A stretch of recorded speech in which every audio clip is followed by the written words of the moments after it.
Well, hi everybody, welcome to Afterburner. I'm Bill Whittle. The NAACP compared the Trayvon Martin shooting to the lynching of Emmett Till in 1955, two young black men on their way to buy some candy being murdered for the crime of being black. Sirius XM radio host Joe Madison called the Martin shooting nothing more than a modern-day lynching. Well, he was right about that. An innocent person was tied to a tree, kind of a tree anyway, and destroyed before he could be tried, before any evidence was in. That's exactly what happened. Now, this People magazine cover summed up the case that got the guilty verdict against George Zimmerman. Because the trial isn't important, the world found him guilty. A poor black child murdered in cold blood on the way to the 7-Eleven to buy some candy. Get a good look at this magazine cover. Really soak it in, because stories and covers like this one are evidence of one of two things on the part of the media, either criminal fraud or criminal negligence. Now, I'm not here to retry this case, but I am here to skim, and I mean skim, the volumes of credible material, often in Trayvon Martin's own words, that every major news organization simply ignored in order to tell this story. Weeks and months after the event, presumably reputable news sources presented a narrative that was sold to the world as news, journalistic truth. The truth is still there, it's the journalism that's gone. So let's put aside the sentiment for a moment. We'll come back to the sentiment and look at what we know. Daniel Patrick Moynihan once remarked, "You're entitled to your own opinion, but not your own facts." So where to begin? Well, you could start with these two pictures, run side by side virtually everywhere, the cherubic innocent boy and the scowling white Hispanic racist assassin, everywhere, all the time. Well, first of all, let's start at the crime scene, because if you'd arrived there, and the police were in there about a minute after the shooting, you would not have seen this, but rather this. Trayvon Martin was not the child portrayed on the People magazine cover or in the hoodie, and you can tell that George Zimmerman has hardly assassinated a defenseless child from a distance. So, what did the media know or should have known about the two principles that they sat on in order to perpetuate the story? Well, let's start with Trayvon. That happy-looking boy on the People magazine cover really came apart, especially after his father's second divorce. He became active in mixed martial arts style fighting, texting, for example, that he wanted a rematch with an opponent because, in his own words, the other guy hadn't bled enough. Witnesses testified that he was on top of Zimmerman at the time of the shooting, raining down what were called mixed martial arts style blows. We have screen grabs of Trayvon's texts, they're not airable here for extreme graphic content, that showed sexual aggression typical of hip-hop culture in America today. Anyone reading those texts would not describe Trayvon Martin as a sweet young child. He was violent and highly sexualized. And then things start to get even more serious, because a search of Trayvon's locker at school revealed a burglary tool and several pieces of stolen property, including jewelry. Incredibly, well, it would have been incredible at one time, Dade County school officials decided to list that as found property rather than stolen property. If they listed it as stolen property, a police report would have been required, which would reflect badly on black crime rates in the school system, so it was ignored. Now, nevertheless, Trayvon had been suspended several times for behavioral issues in the months leading up to the shooting. And then there's the issue of the candy and the iced tea.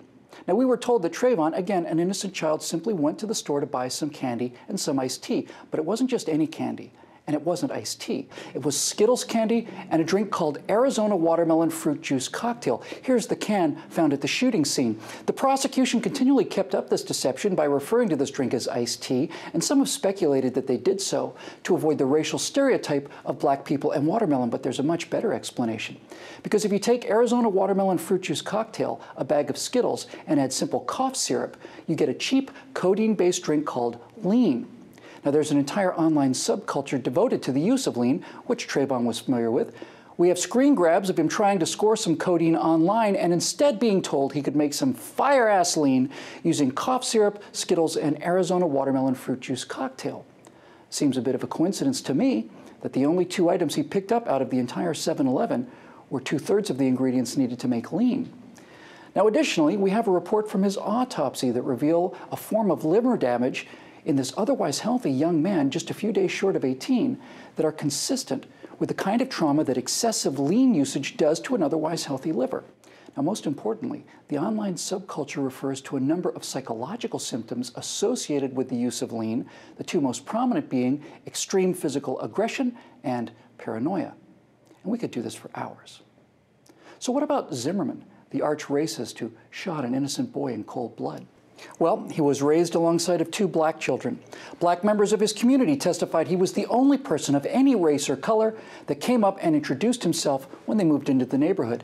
And when a homeless black man named Sherman Ware was knocked down by the son of a Sanford police officer, George Zimmerman, and only George Zimmerman, was so outraged by this assault that he printed up flyers and continued to do so until the son of the policeman was charged with the assault on the homeless black man. The FBI told Eric Holder's Justice Department civil rights cases against Zimmerman would fail because not only was there no evidence that he was a racist, there was a preponderance of evidence that he was not. His was not a white gated community, but a multicultural one, and one in which he seems to have been pretty nearly universally liked and admired. A breakdown of the times and distances between the video recording of Trayvon in the 7-Eleven, the 911 call, and the time of the shooting showed that Trayvon was not being pursued by Zimmerman. He had had ample time to reach his destination, about 4 minutes to go 100 yards. Trayvon had actually gone about 30 yards in that time. He was waiting for Zimmerman. Now, maybe the lean had made him paranoid and aggressive. We don't know. That's speculation. But what isn't speculation is that George Zimmerman was lying on the ground calling repeatedly for help. Why would he call for help if he was determined to kill this person? With Trayvon Martin, who was several inches taller, astride him, raining down mixed martial arts blows and telling him he was going to die that night. And when Trayvon started bashing his skull against the cement, Zimmerman thought, pretty reasonably, in my opinion, that if he didn't act, he would indeed die that night. Which is why the police did not charge him and refused to charge him until the President and Attorney General of the United States brought overwhelming political pressure in contradiction of all the evidence for a prosecution. Now remember, no one in the jury was allowed to know about the lien, the burglary, the altered mental state, the history of violence, none of it. And they acquitted George Zimmerman anyway. Those are the facts. How do we know this?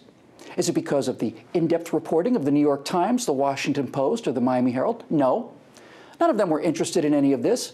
Most of this comes to light through the internet and among many dedicated researchers, especially the works of Jack Cashel at American Thinker and Sundance at the Conservative Treehouse. Now, I know some of you are snorting, Conservative Treehouse, American Thinker, typical right-wing liars, but the problem with that is this is not speculation. It's Trayvon Martin in his own words. Go look. It's screen grabs of his texts. It's his own Facebook posts. It's the actual autopsy report. It's sourced. It's evidence. It's called journalism. There's no journalism in places like the New York Times. These facts were available to anyone. That a few individuals could find them without resources and without pay proves that there's no journalism in places like the New York Times. You know, the definition of tragedy is something terrible that didn't have to happen. Should George Zimmerman have gotten out of his truck that night? I think of all the people in the world saying no, he would be at the top of the list. And if it weren't for the political correctness, Trayvon Martin might have gotten charged with his earlier burglaries. Would that have scared him or his parents into changing his direction? No one knows. Now, after the verdict, this image appeared. It's meant to connect Trayvon Martin with Martin Luther King. And of all the things in this wretched lynching of George Zimmerman, this is the most disgraceful. Why is there a Martin Luther King Day and not, say, a Jesse Jackson Day or an Al Sharpton Day or a Louis Farrakhan Day?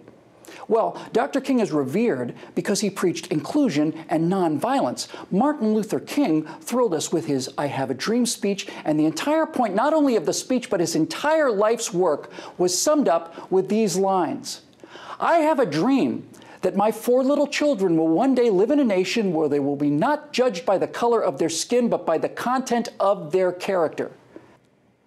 The people that are pushing this narrative of a racist assassin and an innocent black child, the judge and prosecutors in the worst kangaroo court in living memory, did everything in their power to make certain that no one knew anything about the content of George Zimmerman and Trayvon Martin's character and only knew about one thing and one thing only, and that is the color of their skin. To connect Martin Luther King to this travesty is an outrage, and it's disgusting. It's perpetrated by outrageous and disgusting people.